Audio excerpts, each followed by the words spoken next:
সরকারের বিভিন্ন প্রতিষ্ঠানে ১ বছরের জন্য চুক্তিভিত্তিক নিয়োগ দেওয়া হয়েছে ক্ষমতাসীন দল বিএনপির নেতাদের।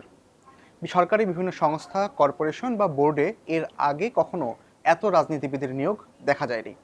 এসব বিষয় নিয়ে কথা হবে আজকের প্রথম আলো নির্বাচিত খবরের এই আয়োজনে। আপনাদের সবাইকে স্বাগত জানাচ্ছি। আমি এস আল আরেফিন, আর আমার সঙ্গে রয়েছেন প্রথম আলোর জ্যেষ্ঠ প্রতিবেদক আরিফুর রহমান। আরিফুর রহমান, আপনাকে স্বাগতম। আপনাকে ধন্যবাদ। আরিফুর রহমান, আজকে আপনার একটি প্রতিবেদন প্রকাশিত হয়েছে সরকারি প্রতিষ্ঠানে দলীয় নিয়োগ দিয়ে কি বার্তা দিচ্ছে সরকার। সেই প্রতিবেদনের সূত্র ধরে বলছি, সরকার 11টি সরকারি প্রতিষ্ঠানে শীর্ষ পদে 1 বছরের জন্য চুক্তিভিত্তিক নিয়োগ দিয়েছেন ক্ষমতাসীন বিএনপির নেতাদেরকেই। তো আসলে কোন কোন প্রতিষ্ঠানে কাদেরকে কাদেরকে দেয়া হলো? গত বৃহস্পতিবার জনপ্রশাসন মন্ত্রণালয় থেকে এই প্রজ্ঞাপনগুলো জারি হয়েছে আলাদা আলাদাভাবে। সরকার 11টি দপ্তর, সংস্থা এবং কর্পোরেশনে বিএনপি, যুবদল এবং শ্রমিক দলের নেতাদের এখানে নিয়োগ দেওয়া হয়েছে। সাধারণত বাংলাদেশে এই ধরনের সংস্থাগুলোতে আমলাদের নিয়োগ দেওয়া হয়। এটা এমন না যে এবারই প্রথম দলীয় নেতাদের নিয়োগ দেওয়া হয়েছে। এর আগেও 1972 সালে বঙ্গবন্ধু শেখ মুজিবুর রহমান কয়েকটি প্রতিষ্ঠানে দলীয় নেতাদের নিয়োগ দেওয়া হয়েছিল।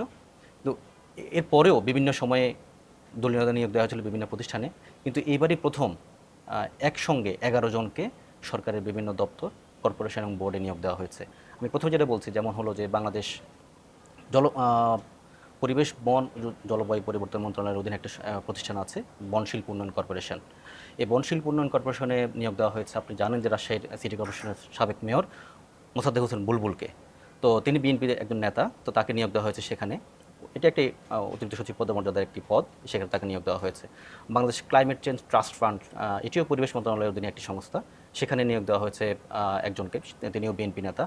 আমাদের বাংলাদেশ ক্ষুদ্র ও কুটির শিল্প কর্পোরেশন, সেখানে একজনকে নিয়োগ দেওয়া হয়েছে, বিসিক বিএনপি নেতা বেনজির আহমেদ, তাকে নিয়োগ দেওয়া হয়েছে। বিআইডব্লিউটিসি, এটির নৌ পরিবহন মন্ত্রণালয়ের অধীনে একটি সংস্থা, সেখানে নিয়োগ দেওয়া হয়েছে, তিনিও বিএনপি একজন নেতা। এর বাইরে আমাদের বাংলাদেশ চিনি ও খাদ্য শিল্প কর্পোরেশন, সেখানে বিএনপি নেতাকে নিয়োগ দেওয়া হয়েছে। এভাবে সবগুলো সংস্থাতেই মূলত বিএনপি নেতাদেরকে নিয়োগ দেওয়া, বিএনপি, যুবদল এবং শ্রমিক দল নেতাদের নিয়োগ দেওয়া হয়েছে। শুধু একটি সংস্থা, যেটা নির্বাচন কমিশন সচিবালয়, এই নির্বাচন কমিশন সচিবালয়ে একজনকে নিয়োগ দেওয়া হয়েছে, যিনি এর আগে নির্বাচন কমিশন সচিবালয়ে চাকরিরত ছিলেন। তিনি উপসচিব থেকে তিনি অবসরে যান, এখন তাকে অতিরিক্ত সচিব পদমর্যাদা তাকে সেখানে নিয়োগ দেওয়া হয়েছে। আচ্ছা, তাহলে এবং আমি যেটা বলছি যে এটা শুধু যতটুকু আমরা জনপ্রশাসন মন্ত্রী সূত্র বলছে, সেটা হলো যে এই 11 জনের বাইরে আরও সামনের দিনগুলোতে আরও অনেকগুলো সরকারি সংস্থাগুলোতে সরকারের চিন্তাভাবনা আছে, সেগুলোতে দলীয় নেতাকর্মীদেরকে নিয়োগ দেওয়া হবে। আচ্ছা, তাহলে যে প্রতিষ্ঠানগুলোতে এরকম নিয়োগ দেওয়া হচ্ছে, প্রতিষ্ঠানগুলোর কি অবস্থা আসলে? যেমন বনশিল্প উন্নয়ন কর্পোরেশন, বনশিল্প উন্নয়ন কর্পোরেশনের কাজ হচ্ছে যে তাদের, যেমন একটু উদাহরণ দিয়ে বলছি, যে সরকারের বিভিন্ন দপ্তরে যে যে সমস্ত আসবাব প্রয়োজন হয়, সে আসবাবগুলো বনশিল্প উন্নয়ন কর্পোরেশন থেকে দেওয়ার কথা। এটা একটা নিয়ম করা হয়েছিল বিগত সরকারের সময়, কিন্তু এটা আসলে করা হচ্ছে না। এটা একটা লোসানি প্রতিষ্ঠান, কিন্তু এখানে বিগত সময়ে আমলাদেরকে নিয়োগ দেওয়া হতো, যে একটা রেওয়াজ ছিল। সেখানে সরকারের তরফ থেকে যেটা বলা হচ্ছে, যে সরকার যেটা বুঝতে পারছে যে এখানে আমলা দিয়ে আসলে হবে না, তারা মনে করছে যে আমলারা আসলে ঝুঁকি নিতে পারেন না, বা তাদের যে ধরনের সাহস থাকা দরকার সে ধরনের সাহস করতে পারেন না। সেজন্যই যেমন জলবায়ু পরিবর্তন ট্রাস্ট ফান্ড, যেটা ক্লাইমেট চেঞ্জ ট্রাস্ট ফান্ড যেটা আমরা বলছি, সেখানে টিআইবির একটা গবেষণা আছে। সেই টিআইবির গবেষণা যেটা দেখা যাচ্ছে যে 2010 থেকে 2024 এই সময়ে 891টি প্রকল্প নেওয়া হয়েছিল, 3,800 কোটি টাকা ব্যয়। এর মধ্যে টিআইবির গবেষণা দেখা যাচ্ছে যে প্রায় 2200 কোটি টাকার অনিয়ম হয়েছে। এই অনিয়মগুলো হয়েছে মূলত ঘুষ লেনদেন, এবং এই কাজ পাইয়ে দেওয়ার ক্ষেত্রে লেনদেন, এবং কাজের অনিয়ম, এবং মূলত জলবায়ু পরিবর্তনের সঙ্গে সম্পৃক্ত এমন প্রজেক্টও সেখানে নেওয়া হয়েছে, এবং এগুলো দলীয় প্রভাবে নেওয়া হয়েছে। এবার প্রত্যেক সংস্থা, আপনি যদি বিসিক কথা আপনাকে বলি, বিসিক স্বাধীনতার আগে একটি প্রতিষ্ঠান। বিসিক সারা বাংলাদেশে 82টি বিসিকের প্লট আছে সারা বাংলাদেশে।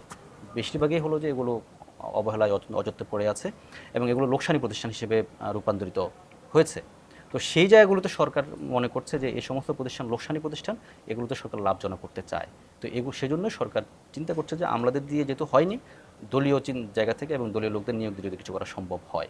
আচ্ছা, একটু অন্যভাবে যদি চিন্তা করা যায়, এটা কি সরকারের পক্ষ থেকে দলের নেতাকর্মীদের এক ধরনের পুরস্কৃত করা কিনা? এইটা নিয়ে আমরা কথা বলেছি যে আসলে কেন সরকার এই দলীয় লোকদেরকে সরকারি প্রতিষ্ঠানগুলোতে নিয়োগ দিচ্ছে। এটা মোটা দাগে 3টা কারণ জানা গেল। প্রথমত হলো যে এখানে যে 11 জনকে নিয়োগ দেওয়া হয়েছে, ত্রয়োদশ জাতীয় সংসদ নির্বাচনে এদের বেশিরভাগই মনোনয়ন প্রত্যাশী ছিলেন সংসদস্য পদে। কিন্তু নানা কারণে তাদেরকে মনোনয়ন দেওয়া যায়নি। স্বাভাবিকভাবে তারা এই মুহূর্তে কোনো পদেও নাই, দলীয় কোনো পদেও নেই এবং সরকারি কোনো পদেও নেই। স্বাভাবিকভাবে তাদের একটা মূল্যায়ন করার প্রয়োজন ছিল।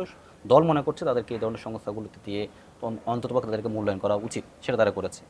2 নম্বর কারণ হচ্ছে যে এই মুহূর্তে যাদেরকে আসলে এই ধরনের প্রতিষ্ঠানগুলোতে অতিরিক্ত সচিব পদমর্যাদা নিয়োগ দেওয়ার কথা, সেই ধরনের বিশ্বস্ত লোক বর্তমান সরকার পাচ্ছে না। এটা একটা কারণ হিসেবে বলা হচ্ছে। 3 নম্বর কারণ হিসেবে যেটা বলা হচ্ছে জনপ্রশাসন মন্ত্রণালয় থেকে, সেটা হলো বিগত সময়ে আমাদের দিয়ে তো এই প্রতিষ্ঠানগুলো চালানো হয়েছিল, কিন্তু কোনো প্রতিষ্ঠানেই তো আসলে খুব একটা কাঙ্ক্ষিত সুফল আনতে পারেনি।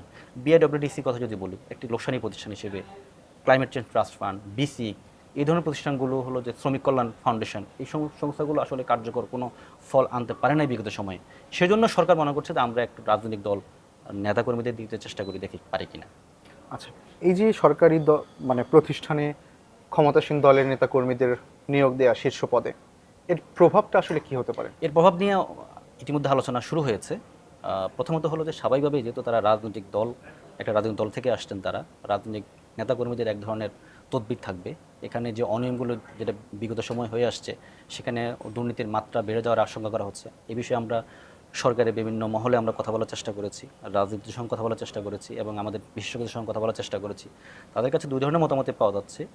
1 নম্বর হলো যে ইতিমধ্যে এই প্রতিষ্ঠানগুলো যে অবস্থায় গিয়ে ঠেকেছে, সামনের দিনগুলোতে রাজনৈতিক দলের নেতারা এসে এটাকে কতটা নিয়ন্ত্রণ করতে পারবেন এবং এটাকে কতটা লোকসানি প্রতিষ্ঠান থেকে লাভজনক প্রতিষ্ঠানে রূপান্তরিত করতে পারবেন, এটা একটা প্রশ্ন। কারণ তারা তো লম্বা সময় পরে ক্ষমতায় এসছেন, স্বাভাবিকভাবে দলীয় নেতাকর্মীদের এক ধরনের তদবির থাকবে এই ধরনের প্রতিষ্ঠানগুলোতে।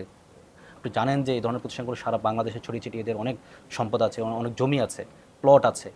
তো সেই জায়গাগুলোতে এই তদবিরগুলো তারা কীভাবে নিয়ন্ত্রণ করবেন এবং যে অনিয়মগুলো যেগুলো হয়ে আসছে বিভিন্ন প্রজেক্টে, যে ঘুষ লেনদেন এবং হলো যে প্রজেক্ট পাওয়ার ক্ষেত্রে লেনদেনগুলো, এইগুলো তারা কীভাবে ঠেকাবেন, সেটা নিশ্চয়ই ইতিমধ্যে প্রশ্ন উঠেছে। একই সঙ্গে যে বিগত সময়ে যে অনিয়মগুলো হয়েছিল সেগুলোর বিরুদ্ধে ব্যবস্থা নেওয়ার ক্ষেত্রে তারা কতটুকু কার্যকর ভূমিকা রাখতে পারবেন, সেটাও তো নিশ্চয়ই একটা প্রশ্ন উঠেছে। এখানে সবচেয়ে বড় যে বিষয়টা, মানে আমরা যেটা বলা স্বাভাবিকভাবে এখানে আমলা বরং রাজনীতিবিদের একটা তো বিতর্ক আছেই। আমরা নিশ্চয়ই চাইবেন যে তাদের পদগুলোতে অন্য কেউ সেখানে আসছেন, তাদের অসহযোগিতা জায়গাগুলো থাকবে। সেক্ষেত্রে রাজনীতিবিদদের একটা চ্যালেঞ্জ থাকবে যে এই আমলাদের সঙ্গে যৌথভাবে কাজ করে যে কোনো একটা কাজ তুলে নিয়ে আসা একটা চ্যালেঞ্জ হিসেবে কাজ করবে। আচ্ছা, তাহলে আপনার কাছে আরিফুর রহমান, আমি সবশেষ জানতে চাই যে এভাবে রাজনৈতিক নিয়োগ সরকারকে কতটা প্রশ্নবিদ্ধ করবে বলে আপনি মনে করেন?